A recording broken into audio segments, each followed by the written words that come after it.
now. Free, free Palestine. Free, free Palestine. Free, free Palestine. Free, free Palestine. Free, free Palestine. Free, free Palestine. Free, free Palestine. Free, free Palestine. Hey everyone, and welcome to another episode of Apartheid Off Podcast with myself, Joseph, your host today. Now, the reason that I'm the only host for this episode is because I'm joined by two guests today. To me, they are good friends, but beyond this and how you may well know them is as student activists at the University of Edinburgh. A big thank you and welcome to Dario and Kvit to Apartheid Off Podcast. Thanks for being here with me today. Thank you. And just to begin, I want to credit and also shout out everyone else who is involved and everyone else who is organising with Apartheid Off Campus as we speak. As without them, this episode would have just not been possible. This is literally just one of the ways in which AOC has completely changed the way I, and I'm sure you guys, go about your activism. As without this network, I would have never known anyone else involved in Palestinian activism on another campus, let alone you guys. So I can say for myself that it's been refreshing. It's been very inspiring to connect with other like-minded people, and it has brought a new kind of dimension, to me at least, for what it means to be united and in solidarity with others, such as you two. And so to begin, as we always do, I'm going to ask both of you, what drove you to get involved with the movement? And if you want to just include how you identify with that, that'd be great as well. Hi, thank you so much for having us on this. This is really exciting. So I'm Dario, I'm Spanish and Palestinian. I've lived almost my whole life in Jordan. My pronouns are he, him. And I got involved with AOC initially because I was introduced to it by the co-president of our Palestine Society at the University of Edinburgh. So that's how I initially got involved.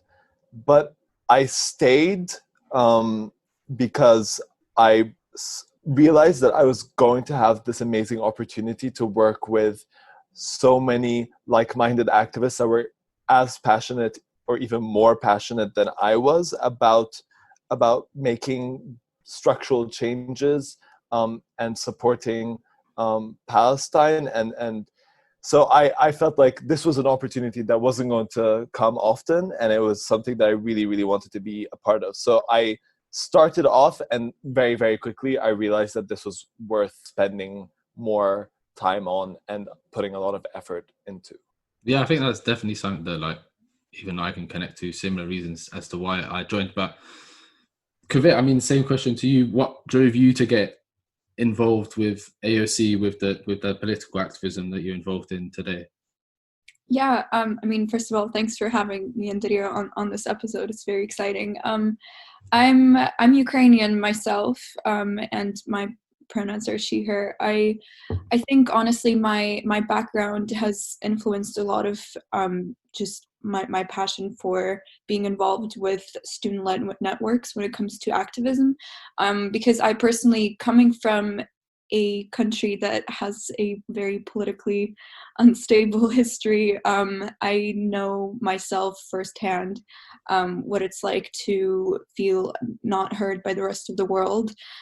So I instantly can empathize with Palestinian issues. So for me, to be involved with AOC is to refuse to be a passive observer of human rights violations that are currently going on in Palestine, and to be able to work with, like Dario mentioned, with like-minded activists who are tired of not being directly involved with the issues and actually making a structural change on a level that we are able to directly influence. In our instance, as students, for us, the first level of authority that we can personally influence happen to be our own universities and academic institutions within the UK. So AOC's work is very important in that it allows us to organize together as a student body, as people who are paying tuitions to these institutions, and to mobilize in an effective way that guarantees us that we can actually change the outcome of the ways in which our institutions are interacting and the way that they are complicit in the ongoing human rights violations in Palestine. So. 100%, and of course, like, what you've just mentioned there, Kvit, are the goals and the values that are deeply at the core of what it means to be an AOC member and what AOC is about. But bringing it back to the local level that obviously you two guys met on, right, at University of Edinburgh, and hearing that both of you are and have been involved in contributing to and supporting the setup of the Palestinian Society at Edinburgh. I mean, what is it like to promote and to campaign for, and of course to stand for Palestinian rights on UK campus at University of Edinburgh today in 2020? If I may take this question, I think to be a pro-Palestinian activist means to be in a perpetual state of challenging the status quo, and to also be perceived as someone who is somewhat daring to go against a system that is built in a way that is meant to discourage people from taking action and speaking about things that truly are a matter of life or death. On campus, this translates into a continuous state of treading carefully, so to speak. So be it with the words that you use or your own actions, because you have to be constantly aware that Zionist forces will jump on any opportunity to twist your doings in such a way that human rights issues in Palestine become less of an issue than you, for example, making a statement about Israel being a racist state. And I mean, it's a tactic of constantly refocusing and derailing the discussions that Palestinian activists try to encourage in their own communities, so that the attention of the general public isn't fixated on the pro-Palestinian movement for a long enough period of time for them to realize what is truly being talked about at hand. So to be a student that is trying to promote and campaign for Palestinian rights on campus is a lot of having to consider the nuances of the ways in which you're trying to reach the people that you're trying to reach, and also making sure that when you're being heard, you're also at the same time not being targeted by those same forces that you're trying to go against. Yeah, I'm sure Dario could probably elaborate more on that as well. But just beforehand, I just want to, because I'm going to come to Dario in a second, but Kvit, just on perhaps a more personal level, because of course, I mean, I know that, you know, the activism that you do isn't solely focused on Palestine, Palestinian rights. You know, and for many of us who are Palestinian activists, it's impossible to just isolate Palestine, as you know, it's never a single issue. But, you know, building on what you were saying about, as we know, there are a lot of barriers and a lot of attempts to distract the conversation. What has kind of motivated you to continue doing the work despite all these barriers and despite all these forces are obviously bigger than us as, you know, even more free students here today, and arguably bigger than AOC in terms of power?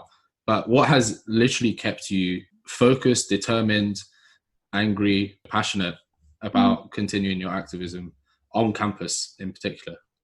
Yeah, I think for me, I think the primary thing was probably that what keeps me going is probably the anger when it comes to the rest of the world just idly standing by and not being very outspoken about what is going on in Palestine.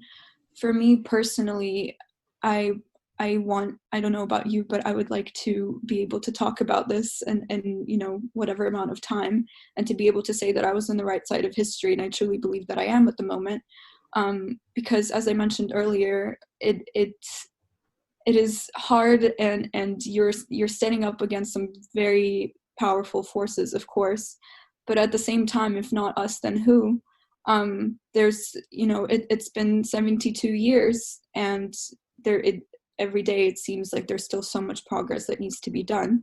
So I would argue that despite all of those barriers that are standing in place, it is absolutely worth keeping the fight going and truly encouraging everyone to join the movement, because the bigger the better, obviously, and the more pressure we can be putting on those same levels that we can influence. I totally agree. And, you know, to bring that question to Dario, I mean, as I asked Kvit, you know, what is it like to campaign for and to stand for Palestinian rights in a hostile environment, as Kvit has described University of Edinburgh campus to be, of course, not too dissimilar to the other campuses that we see in the UK, but also specifically, well, I should say, and also for you, Dario, what does it mean and what is it like to be Palestinian on campus as well? I think to answer your first question, I mean, obviously I agree with everything that Kvit said, and to add on to what she said, what I see as being the clearest difference between what it's like to be a Palestinian activist and what it's like to be any other type of activist is that other activists are not questioned about their activism constantly. It's kind of, I'm friends with someone who is involved in Extinction Rebellion. They are constantly doing, die-ins in the library, all kinds of protests, and it's kind of just accepted immediately that this is important and they can do what they can and will. No one stops them, and no one makes them feel like they can't really express that anger that they rightfully have and that they rightfully want to express. So that's what I feel is the biggest difference, is that no other activists are made to feel this way, in terms of there are just structurally definitions of, for example, anti-Semitism, or rules being put in place, and regulations and code of conduct, all of this, that it's just structurally put in place to stop Palestinian activists specifically from expressing themselves and from truly being Palestinian activists, right? And that just doesn't exist as markedly for so many other activist groups. And in terms of being a Palestinian on campus, honestly, coming from Jordan and being surrounded by Palestinians everywhere, it's actually empowering to be in a university where I am a minority of Palestinians. I know that sounds strange, but it's because, I'm no longer just in an echo chamber of my thoughts and my beliefs. There are many people out there who don't know as much as I do, many friends who I had to talk to and explain things that they just didn't understand before. So that's a nice part of being at university, that I feel like I have this knowledge to spread. And it's not like I'm an expert on many things, right? But you've just as a Palestinian, I have that kind of understanding that many people don't understand, and I like imparting that knowledge. But what I wanted to say is that you asked of it a question about what keeps us going, even when we're facing all of these obstacles that are embedded into the structure of our institutions. I think what keeps me going is not just wanting to be on the right side of history, as Kvit said, but also wanting to make the change that the previous generations failed to make and that they wanted to make, right? So I look at my grandparents, who were 3 years old when they were kicked out of their homes of Palestine in 1948. I look at my mom's generation, and they're kind of, obviously they're as angry as I am. They've read so much, they've learned so much, but they haven't mobilized in those generations enough to make the change that we actually want to see made. And if anything, I just want to know that I tried my hardest and that my generation has tried their hardest to make that change, so that I don't look back and regret my youth. And I think that's the very important part, is that we're young right now. This is the time to make the changes. We are in the position to make these changes. Our institutions need us more than we need them. We have the power right now to start making those changes, and it's just so important to me to be a part of this, and to not just let things happen and for me to just complain about it constantly without actually doing anything. I just also wanted to add on to Dario's point about what's it like to be a Palestinian activist on campus, in terms of sometimes feeling like you have to truly fight for the recognition that what you're campaigning for is a legitimate issue. And I think that it might extend to a lot of other activists and movements that try to campaign on behalf of marginalized groups. And sometimes it feels like we are experiencing, or we're trying to be forced into somewhat of a mass gaslighting event almost, where you're trying so hard to make people understand that this is something worth their time and worth them caring about, and they're trying to tell you that it's not. So right now, like Dario was saying, it absolutely is the time for us to not only amplify Palestinian voices and make sure that not only that they're heard, but they're also actively being included in all discussions concerning that same structural change we keep talking about, but also to make sure that we are pushing against those groups that are trying to silence us and trying to tell us that what we're fighting for isn't worth the effort, because it absolutely is. Speaking on the obstacles, I would just like to go a bit deeper in terms of what those, we've spoken about structural racism, the structural prejudice that exists against Palestinians and Palestinian activists. And of course, very recently, University of Edinburgh has adopted the IHRA definition of anti-Semitism.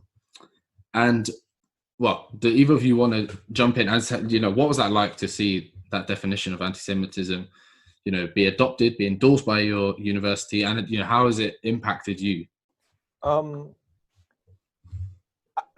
My initial reaction was extreme anger, just because, there was already, even before it was adopted, there was already a sensation of having to be very careful with what we say and what we do. And so having this be so blatantly written down, just so explicit in its intent to silence Palestinian activism, having something to point to. I mean, partly having something to point to means that we have something specifically to fight, but it's also it was just so frustrating to see that everyone parades this definition around as something that is freeing for a certain group of people, without realizing how the way that it's written and the fact that it includes statements such as it's anti-Semitic to criticize the Israeli state, to call the Israeli state a racist endeavor, for them not to realize that what this does is put down another minority group.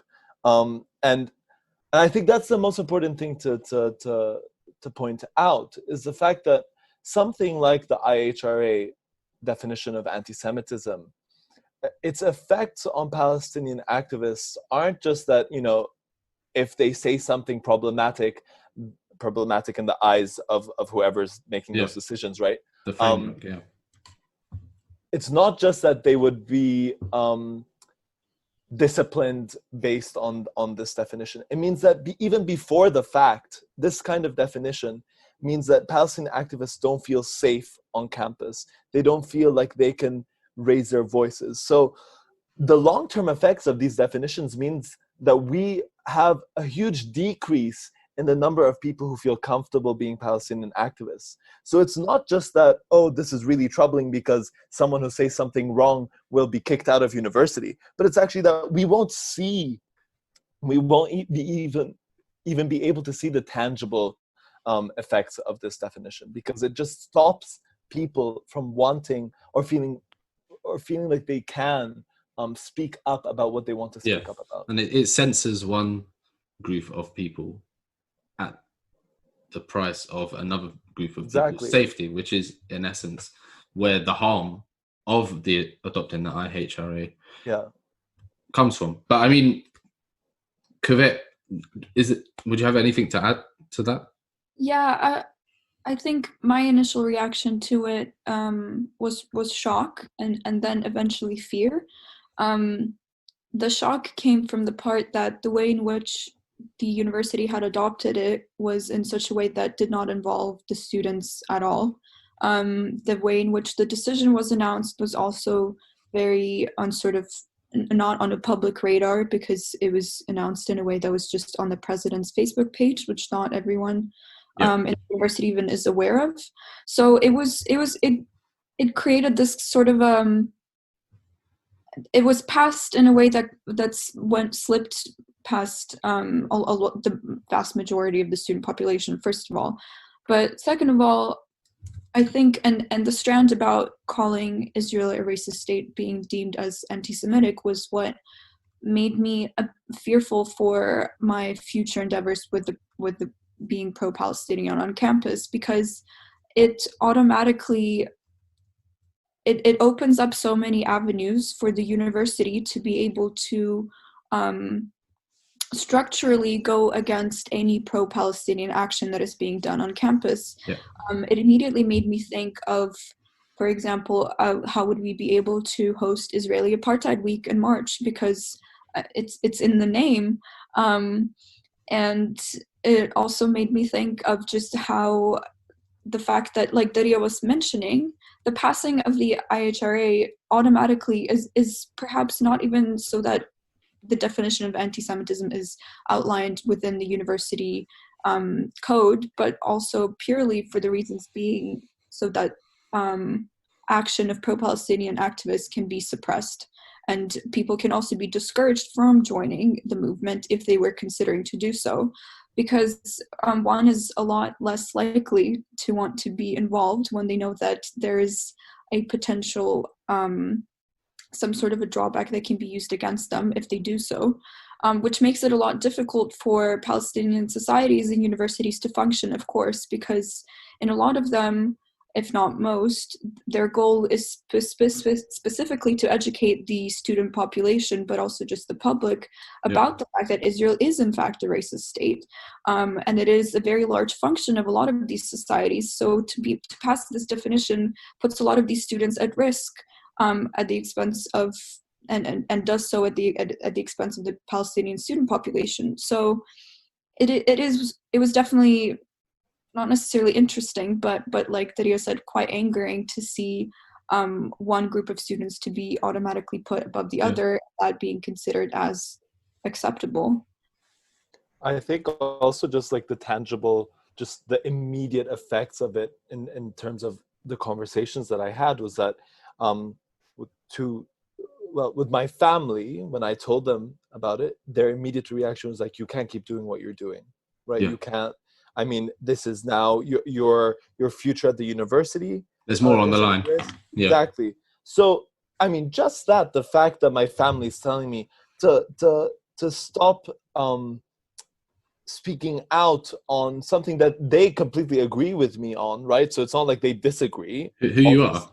Yeah. But they're saying, you have to self-censor yourself, right? Like you just don't even talk about it anymore, because your future is now at risk. Your education is more important than speaking up about what you're speaking up about. Yeah. And also, in terms of our PALSOC, we ended up having a meeting with our co-presidents of the Palestine Society at the University of Edinburgh, and it was this depressing conversation, because we're like, what do we do now? I mean, we want to fight against it, where there are plans in place to send something out to the student association, because it was the student association that adopted the definition.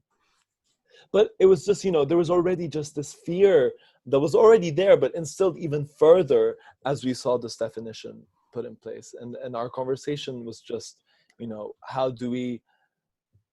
how can they do this to us, and how do we move on, right? What kind of future can a Palestinian society have if we can't even say the clear facts, right? The clear fact that Israel is an apartheid state, that it is a racist endeavor.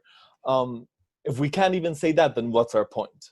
Yeah, and I mean, all the way in episode 2 of our second episode that we brought out on Apartheid Off podcast, one of the key things that I remember Fope Oleleye saying is, part of decolonization is to imagine, is to reimagine, and then to act on that imagination and to keep moving forward. And obviously on a much more local scale, the adoption of the IHRA at the University of Edinburgh has indeed triggered, if not intensified and furthered, that process, right? But what I wanted to speak to you about, because I share the I definitely hear the anger and the immediate consequences that it had, and Dario, in your case, on the conversations you were having even with your family, But in tackling this, what were you able to do as as a member of AOC now, as a student? Who were you able to reach out to people who could support you, or did you feel quite isolated in dealing with this? I think being part of AOC has opened up so many doors for us as individuals. We've been put in contact with all our fellow AOC members who care about us as individuals and who will support us no matter what. But also it's opened up doors for us to be able to be in contact with legal experts, Palestinian activists who align themselves with us. And so, for example, we had the amazing opportunity to speak to Asa Winstanley, who writes for the Electronic Intifada on this topic and on his personal involvement with the Palestinian movement. Asa, thank you so much for being on this podcast. Glad to be with you. My first question for you is, how do you overcome smear campaigns and those who attempt to limit your activism? Yeah, it's a good question. And I don't think there's any one easy answer to it. I think it's something that the Palestine Solidarity Movement is facing a lot at the moment, in particular over the last 5 years, as events in the Labour Party have proved. And I think the people outside the Labour Party have also been affected by essentially the spillover from that campaign of what happened to Jeremy Corbyn, what happened to the movement behind him, being smeared as anti-Semitic for years. I think one piece of advice I could give is that this is not a new thing. It's literally a strategy that Israel has deployed for many decades, actually.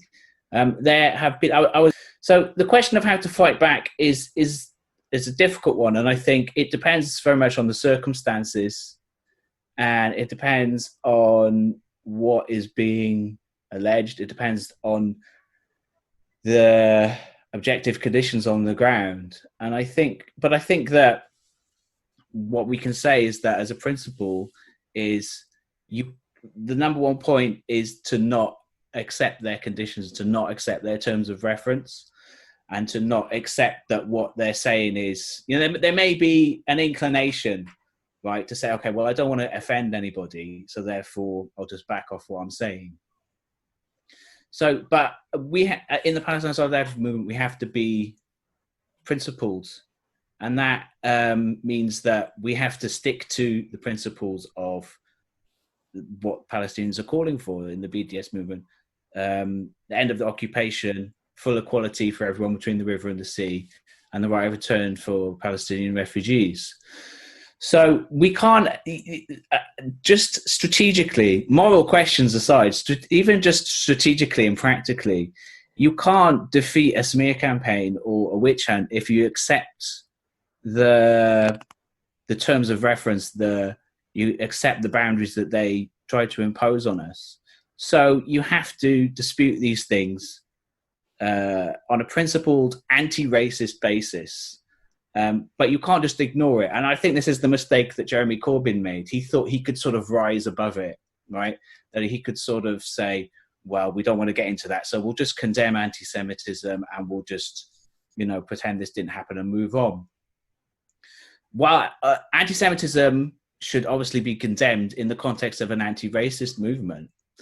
But the problem that Corbyn had was that every time there was a new smear of anti-Semitism, he then said, we condemn anti-Semitism and, we're taking action, etc., etc. He never stopped to say, well, hang on, let's look at that allegation, what's been alleged. Is there a validity to it? Was this genuinely an anti-Semitic thing that was said?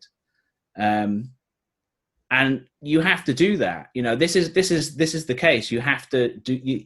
There's no way around that. You have to be able to look at it objectively and say, well, was that anti-Semitic?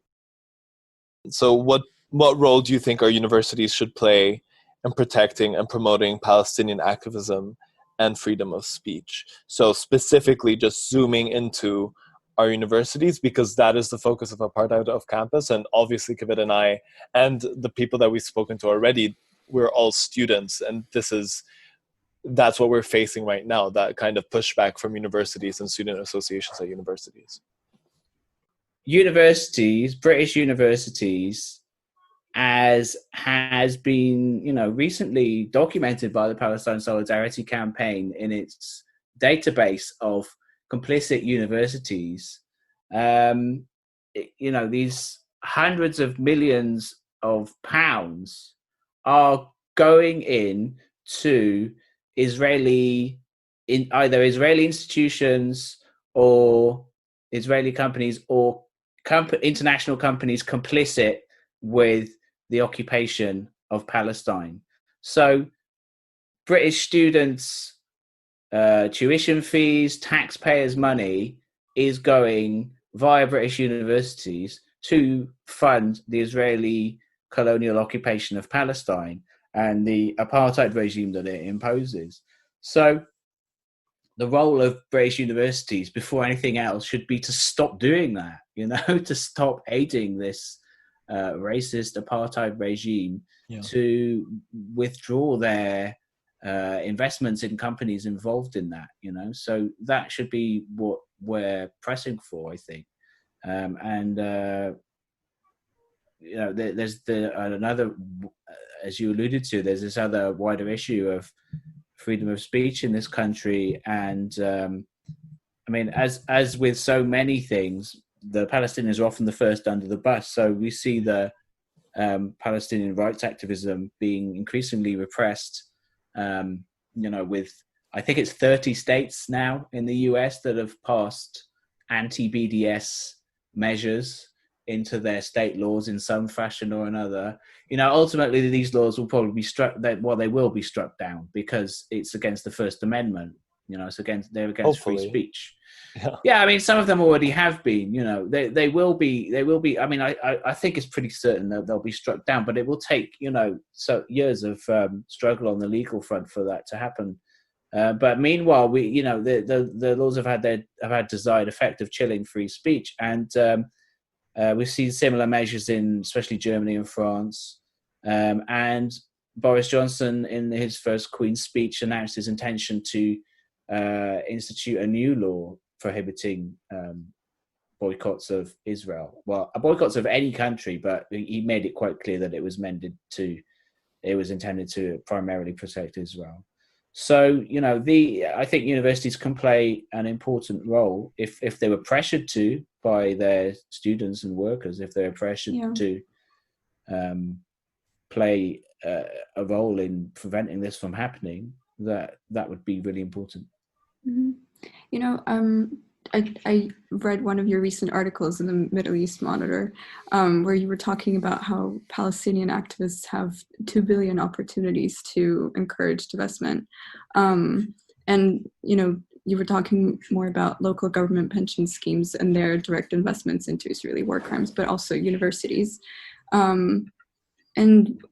Also, we have earlier discussed with Video, like you had mentioned, the fact that our university has passed the IHRA definition recently, a couple of weeks ago, actually, without having a student vote on it or anything, while at the same time it is investing in companies like Samsung and Microsoft that are complicit in human rights violations in Palestine.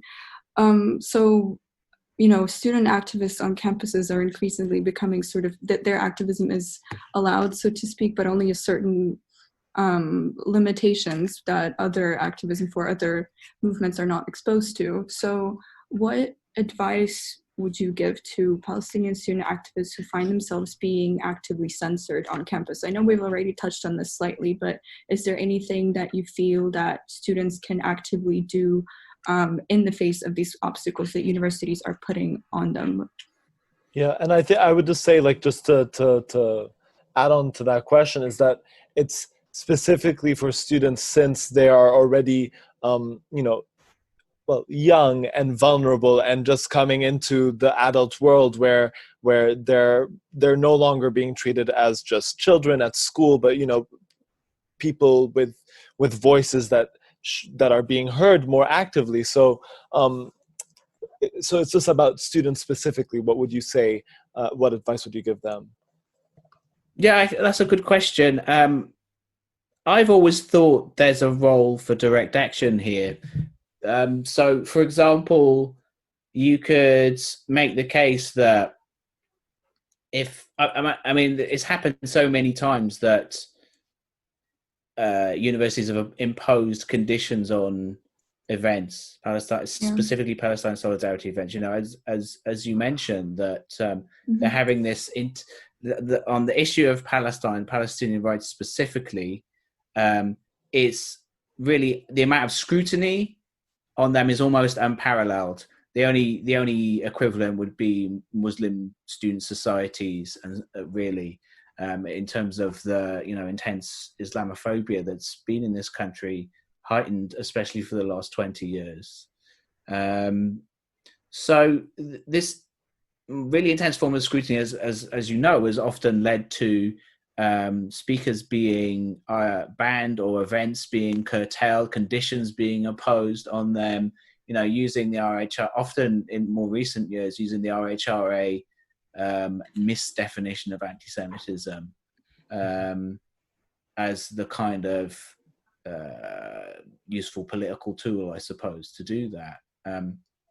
So, you know, I've always thought that there's potential, and again, depending on the objective conditions on the ground. I mean, I think students would have to judge for themselves, but I've always thought there's potential to just defy those kind of restrictions, you know, to just go ahead with the meetings, you know, make it an event, you know, invite the press along, you know, put out press release to say, you know, we're going ahead with this meeting.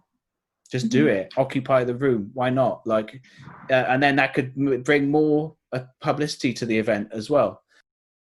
So much of what we've been speaking about is actually at the core of not only what it means to be censored and to be made controversial, but also who are those in power who are making, you know, who are doing the censoring and who are also making, you know, deciding who and what is controversial on university campuses, specifically at Edinburgh. And I just wanted to also ask, how or in what ways have Palestinians and indeed Palestinian activism been overlooked at Edinburgh? And I mean, through your experience as students, like, are there any kind of standout moments that, you know, you remember feeling particularly maybe a strong emotional reaction to, or just a strong reaction to, that you were like, no, that is completely wrong? And you know. I think there's definitely been a couple instances in which the structural way, I suppose, in which Palestinian voices are being actively overlooked on campus were very clear. One of them is definitely when in 2016 the motion to support the BDS policy, boycott, divestment, and sanctions, was passed in the Edinburgh University student union, was passed there with 249 to 153 votes, I think. And after that had happened and it was passed at the Student Association meeting, the then present Israel Engagement Society then started issuing a lot of statements where they were claiming that the voices of the Jewish society and of their society were being ignored when making that decision by the Student Association. And as a result of mounting pressure from pro-Israeli and Zionist groups in the university, that decision was then overturned by the Board of Trustees later on. Yeah. So despite the fact that the student body had voted to implement the BDS policy in the university, a couple of senior officials within the university were able to simply overturn that decision just because there was a lot of pressure being put on them. Yeah. So that is definitely one example that I think clearly demonstrates just the kind of what kind of forces we're up against, because it just shows that regardless of whether or not there's a democratic way of going about these kinds of decisions, they can still be not implemented. Purely because, as I was mentioning earlier, the Zionist lobby is incredibly powerful, even within academic institutions in the UK. Before Dario and I had joined the Justice for Palestine Society in our own university, we were told about an incident that had occurred earlier on that year when there's another Palestinian society on campus, which is the Israeli-Palestinian Dialogue Society. And we were made aware of a previous incident that had occurred in which the presidents of our society had to approach the university itself when an Israeli-Palestinian Dialogue Society had planned to host a workshop, a Krav Maga workshop, on campus grounds, where they were planning on bringing in an IDF soldier on campus to teach Krav Maga to students in a workshop type of a setting. And the university had allowed for them to proceed with the planning of that event, despite the fact that Krav Maga is a technique that is actively used by the Israeli occupation forces against Palestinians on a daily basis. And it just showed how the university itself does not consider the deeper nuances of such things and what kind of an effect it can have on Palestinian students on campus. Because if a soldier from an army that is persecuting your people, that is actively engaging in war crimes on a daily basis, is coming to your campus grounds where you're meant to feel safe and you're meant to feel like your university cares not only for how you're feeling, but also just for the general, the ethics policy of the university itself, it makes you feel quite small, I suppose, in your fight against the larger system and the machine. Our society had to go directly to the university and explicitly explain to them what was wrong with allowing such events to proceed. And it was only after a large series of conversations with the senior officials that we were able to pull that down. It's just one example of many in which Palestinian students and their well-being, quite frankly, is actively being overlooked. Definitely, and I think it's a difficult and uncomfortable question to ask, but have let's say that your Palestinian society or those who were in the Palestinian society at the time hadn't acted, what situation would that have left Palestinians in, people in? And I think this disregard and this blatant neglect of the rights of Palestinians and of Palestinians' well-being, mental well-being, as you said there, Kvit, fits into the bigger picture of what Apartheid Off Campus is standing for and standing against, in the sense that this exportation of apartheid onto our campuses to the UK is precisely why we call for divestment, why we call for our universities to cut the ties with those companies and those academic institutions complicit with Israeli apartheid. And we know that the experiences that I had in Edinburgh, disgracefully and very upsettingly, are not isolated.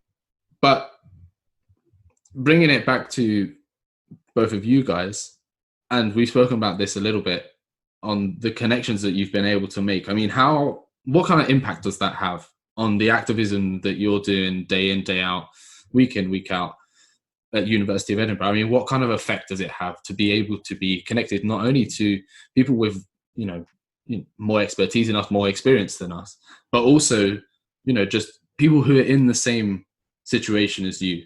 I mean, what's that like? And this question is for both of you. So Kvit, what's that like?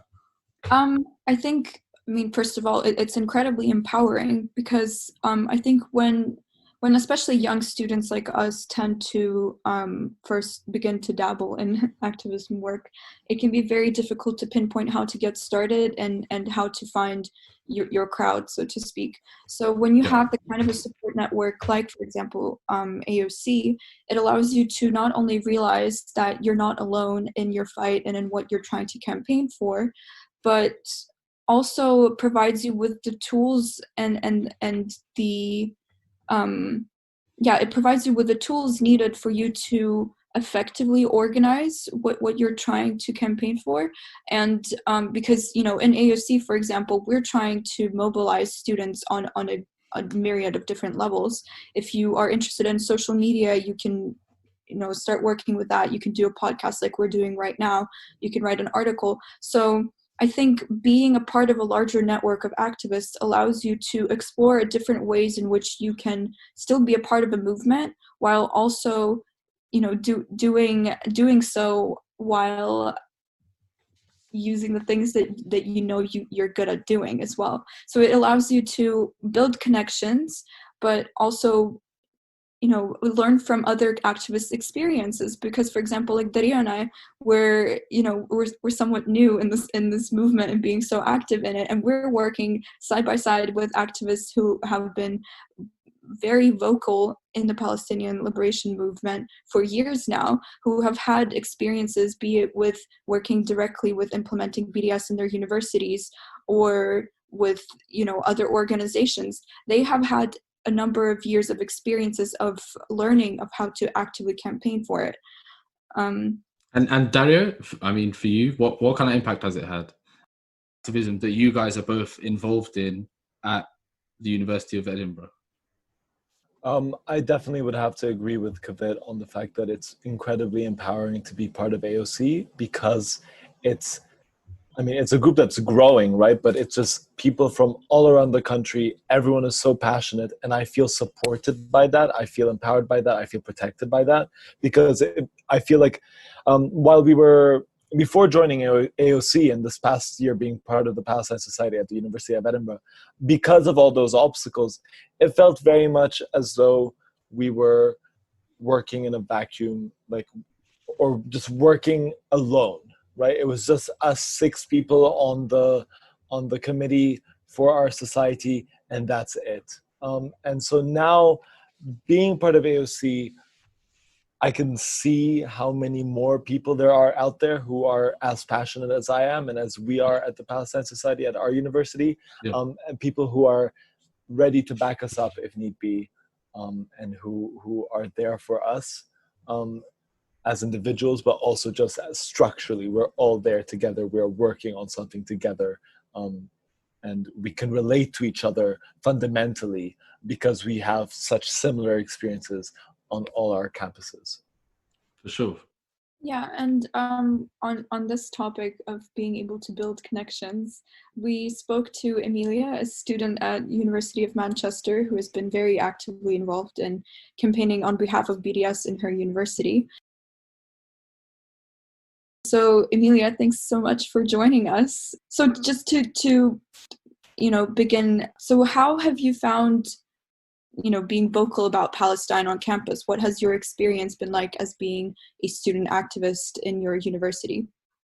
Well, thanks for having me, guys, and I'm also extremely excited to be part of Apartheid Off Campus now. I think it's a fantastic initiative, and it will definitely help bring more fruitful campaigning and hopefully decolonization of Palestine. And I see it definitely being promising to a lot of issues I and some friends of mine have had on my campus in being vocal about Palestine on campus. And yeah, my experience being vocal has been very mixed. Well, we haven't had divestment, so I guess mainly problematic. But hopefully next year it will be more of a positive experience. I think there's many reasons why it's been quite a challenging experience. Personally, I think that one of the main reasons stems all the way back to how, British universities are a product of colonialism and their racist structures exist to this very day. You have kind of like ghosts of the British Empire exist in all corners of academic institutions through like government collaboration even we have seen on my campus, which has made it particularly difficult in the form of censorship. That's made it hard to be vocal. So it is very difficult just even knowing that you have huge institutions like an embassy, of people who work at the embassy who are silencing, young activist voices. I think what you were saying, part of what you were saying is that it's incredible to see how university campuses aren't actually what the universities market them to be, because there's all these outside influences that affect students' ability to mobilize and to bring speakers to campus. It's no longer just the students and their university, it's the students and their university and like everyone else outside. And I think if anything, that's just a sign of how powerful everyone knows campuses can be and students can be. So Yeah. how have you campaigned at university? What success have you had and what backlash have you received? So we have many different forms of campaigning on my campus and with our group at Manchester. We have a lot of protests, which I think are a great way of harnessing support from actually not just students, but a lot of academics who witness them, and as well as, you know, banner drops and direct actions. All of it has, of course, been like non-violent actions. In terms of internal campaigning, we have a lot of talks, inviting speakers, even from Palestine is important to get voices, and from Israel as well. That's been hard, obviously, because of censorship and pushback from the university in that sense, as well as internal campaigns. We make a lot of use out of freedom of information requests, so just finding the information of how the university, your university, is kind of tied to different aspects of the occupation, because investments, of course, is just one aspect of it, but also our university attempted to hold a celebration of the Balfour Declaration, and they were going to initially hold the celebration on campus, but some of our campaigning meant that didn't happen, but it was extremely difficult and there was some backlash. One successful one we had, and it's quite a popular campaign across students internationally just because of how blatantly it is involved with human rights abuses, is Sabra. Our university had the hummus Sabra sold on our campus, which is owned jointly by PepsiCo and Strauss Group. And if anyone doesn't know, Strauss sends care packages as well as financial aid to the Golani Brigade of the IDF, and that was just blatant involvement and complicity in human rights abuses, because the Golani Brigade were involved in some of the horrendous crimes against Palestinians, mostly in Hebron, but also the main brigade involved in Operation Cast Lead in 2008-2009. Involved with like white phosphorus and all of that. And what it took was, it was surprisingly easy just compared to the other attempts that we've made to end the university's complicity. But emails to various offices that had any involvement whatsoever, and there are a lot of offices, which also makes campaigning difficult on campus. Just kind of the bureaucracy of the institutions and offices answering to other offices and like talk to this person, but just like bombarding all of them with emails saying like, this is a report, we've let so and so know about it, we have this many student activists behind us. And they removed it, although that was a victory that it was removed, and they replaced it with some kind of like salad pot. There was like some like press against us saying that like our BDS group claimed that it was a BDS victory, but in fact they had removed Sabra not because of campaigning, but because of it was like not financially sustainable anymore.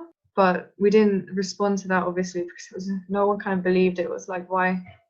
The weird coincidence, like literally at the exact time that we've launched this like massive campaign against Sabra, we've suddenly decided to like take it off the university shelves. But it just goes to show how like also those who advocate for Israel's occupation don't want people to acknowledge the fact that wherever BDS victory may be. I just looked up a headline about that success, and it says here the University of Manchester has denied claims by BDS activists that their campaign was responsible for the change, which is insane. And it just seems like it's just a way to distance themselves any way possible from the BDS campaign overall. Exactly.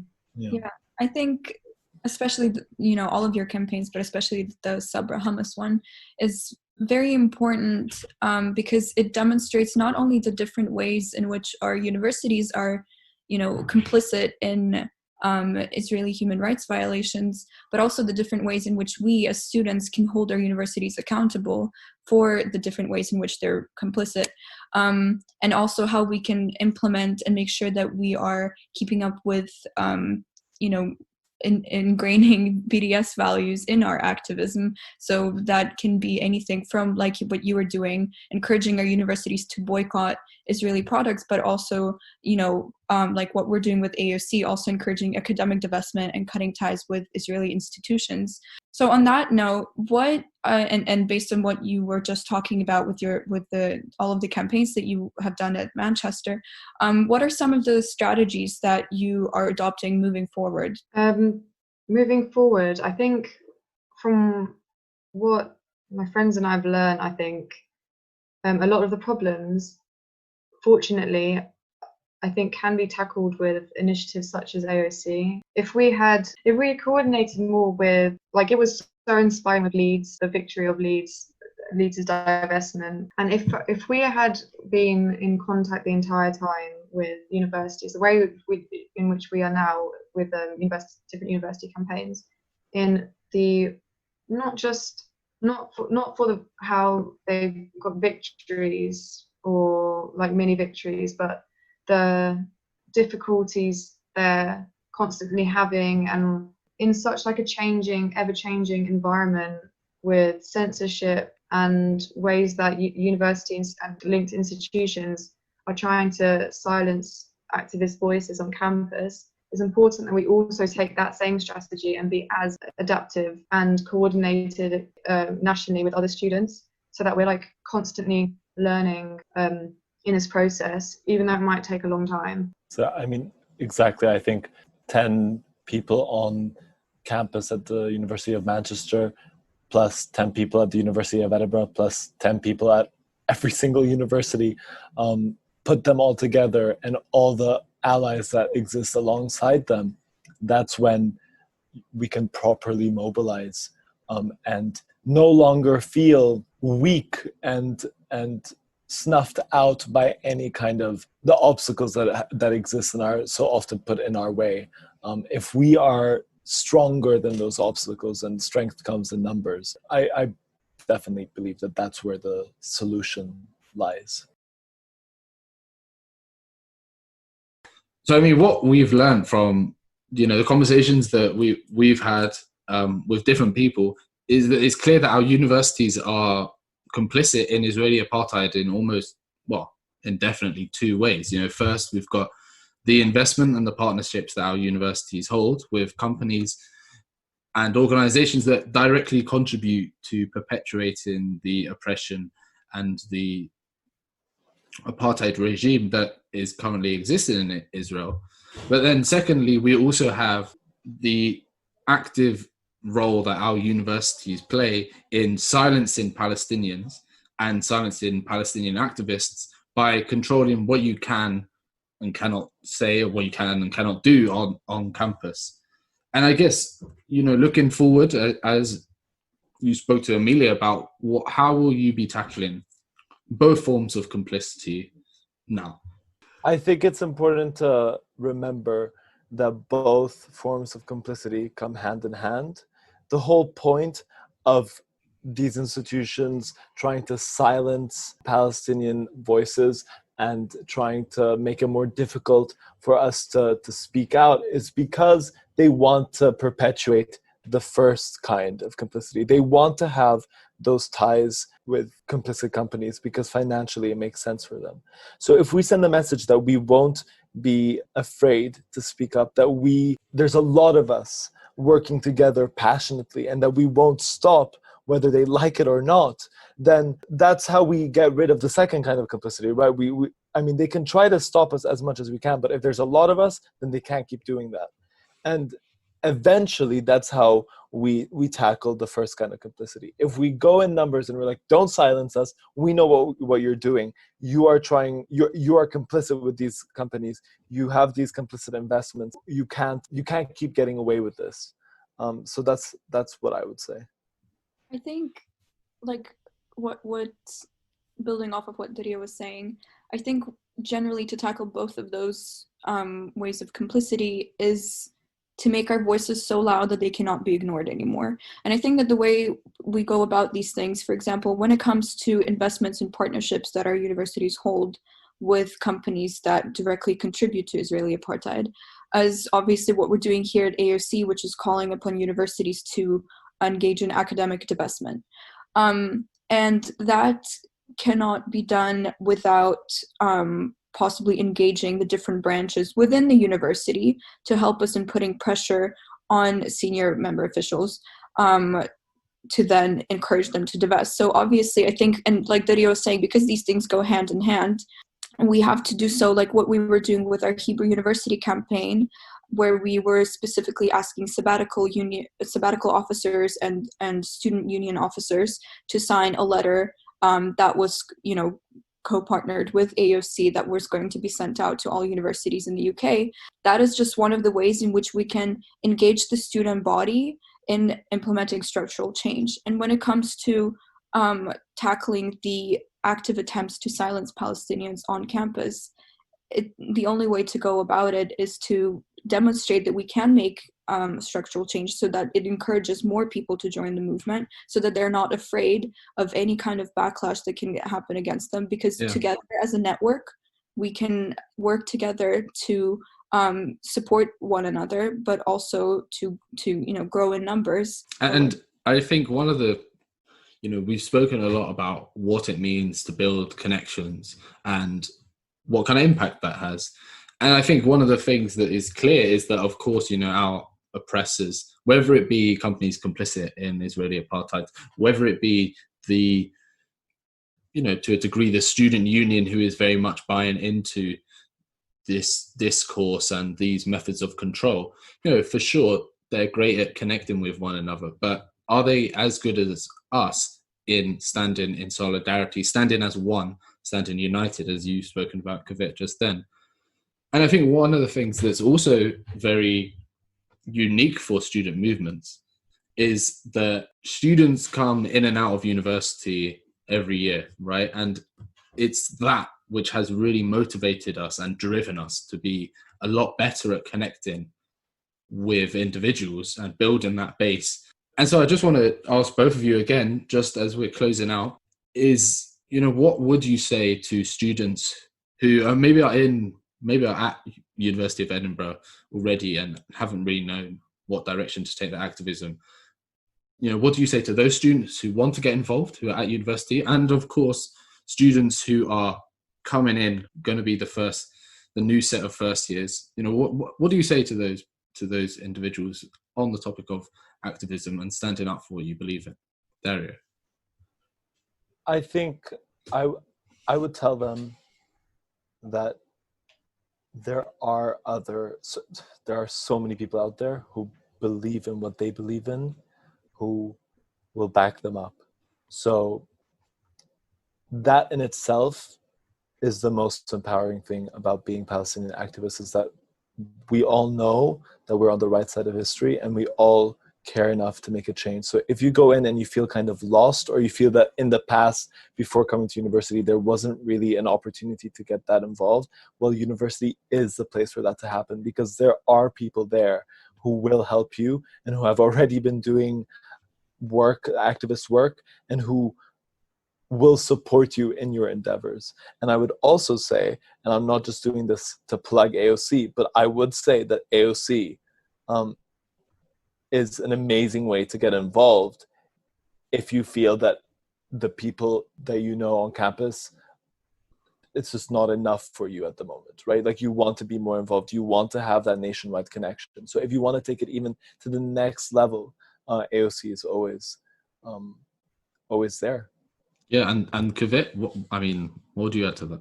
Yeah, like what Dario was saying, I think what I've recognized once I entered university is that when you're in university, you have a significantly larger amount of opportunities to be directly engaged with issues that you care about. So to students that are either incoming or already in universities and haven't been very active up to this point, I would say, do not let your fear of backlash, so to speak, override your commitment to your own moral compass. Because at the end of the day, like Dario said, we have an incredible support network, and if there's any time for you to make a change, and if there's any different opportunities for you to make a change, it's now, and it can be through such initiatives as AOC. And I think, I mean, what a great way to end this episode. You know, go out there and be involved, join AOC, be active. Thank you to both of you, really. It's been a pleasure having this conversation with you, and I mean, I have definitely feel inspired having spoken to you. I feel inspired working with you, but yeah, massive thank you to both of you, and yeah, hopefully you can join us on another episode. Thank you for having me. Thank you so much. I'd also like to thank the other two guests that were involved, and as always, be sure to follow us on Facebook and Instagram at Apartheid Off Campus, and on Twitter at AOC_movement. And for all the students who are listening to this, do get involved with AOC and join us in building a mass movement to end our university's complicity in Israeli apartheid. Thank you, and see you next time. Sing it with me now. Free, free Palestine. Free, free Palestine. Free, free Palestine. Free, free Palestine. Free, free Palestine.